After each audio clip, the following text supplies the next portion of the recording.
پەروەردگار یەک ئاەت بەڵکو سوورەتێکی کورتی دابەزاند بۆ ئەوەی ببێتە دەرس و عیبڕەت و وەقاعیدەیەکی تەواو بۆ هەموو ئومەتان و بەتایبەتیش ئومەتی پێغەمبەری خوا عەلەیهی سەڵات وەسەلام قل هو الله أحد أي پیغمبری خوا أي محمد بڵێ هو الله أحد پەروەردگار الله سبحانه وتعالى تاکو تەنهایە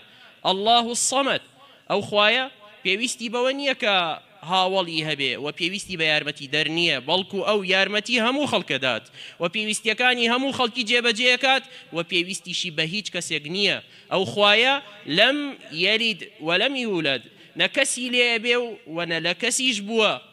نە باوکی هەیە نە دایکی هەیە نە خێزانی هەیە و کەسیشی لێ نابێت چونکە بێ پێویستە لە خەڵکی وەلەم یەکن لەه کوفوەن ئەحەد ئەو خوایە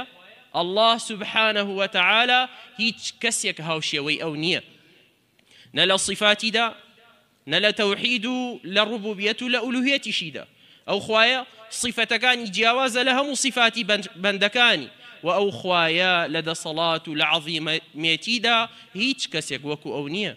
بۆیە ئەمەی کردە قاعیدە پەروەردگارمان سبحانه وتعالى بۆ ئەوەی کە من و تۆ جیا بکاتەوە لە هەموو کافرەکانی سەر ڕووی زەوی جیاد بکاتەوە لە عەقیدەتدا جیاد بکاتەوە لە سلوکتدا و لە ڕێبازی ڕێکتدا و بە شانازی وە بڵێ خوای من عیسا نییە بە شانازی وە بڵێ خوای من سیان نییە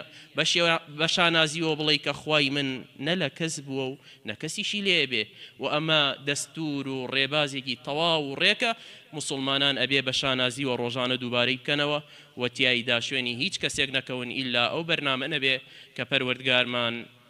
سبحانه وتعالى بۆ بەندەکانی داناوە لە ڕێگەی پێغەمبەری خوا عەلەیهی سەڵات وەسەلام